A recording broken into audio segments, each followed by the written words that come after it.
নমস্কার বন্ধুরা, একঘেয়েমি ঢ্যাঁড়স খেতে ভালো না লাগলে ঢ্যাঁড়সগুলো এইভাবে কেটে নুন, হলুদ আর একটু বেসন, একটু কর্নফ্লাওয়ার ভালো করে ঢ্যাঁড়সগুলোতে মাখিয়ে নিতে হবে।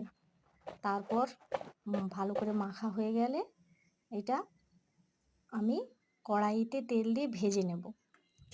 তো আমার কড়াইতে দেখতেই পাচ্ছ ভাজাটা হচ্ছে এবং ভাজাটা প্রায় আমার হয়ে গেছে। এবার মিক্সিং জারে ২ চামচ কালো সর্ষে, ২ চামচ পোস্ত দিয়ে আমি ব্লেন্ড করে নিয়েছি। তারপর ২-৪ টে কাঁচা লঙ্কা যে যেমন ঝাল খেতে পছন্দ করে আর অল্প একটু টক দই দিয়ে আরেকবার এটা ভালো করে পেস্ট করে নেব। তো মশলাটা আমার রেডি হয়ে গেছে আর এদিকে আমার ঢ্যাঁড়সটাও বেশ ভালো করে ভাজা হয়ে গেছে। এরপর কড়াইতে তেল, লঙ্কা আর একটু কালো জিরে, টমেটো আর হ্যাঁ। কিছু মশলা, হলুদ, লঙ্কার গুঁড়ো, অল্প একটু স্বাদ বাড়ানোর জন্য চিনি আর বেটে রাখা যে মশলাটা ওটাও দিয়ে দিলাম। তো ভালো করে আমার কষানো হয়ে গেছে। এরপর আমি ভাজা ঢ্যাঁড়সগুলো ওর মধ্যে দিয়ে ভালো করে নাড়াচাড়া করে নিচ্ছি। তো ঢ্যাঁড়সটা আমার বেশ ভালো করে নাড়াচাড়া হয়ে গেছে।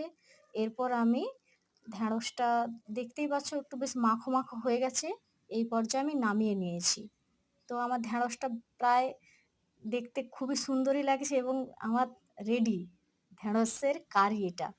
তো দেখো বন্ধুরা, দেখতে তো খুব সুন্দরই লাগছে। এটা ভাত দিয়ে, রুটি দিয়ে খেতে কিন্তু দারুণ, দারুণ লাগবে। তোমরা কিন্তু এটা বাড়িতে অবশ্যই ট্রাই করো এবং করে আর কেমন কি লাগলো আমাকে অবশ্যই কমেন্ট করে জানাবে। আর আমার এই রেসিপিটা যদি ভালো লেগে থাকে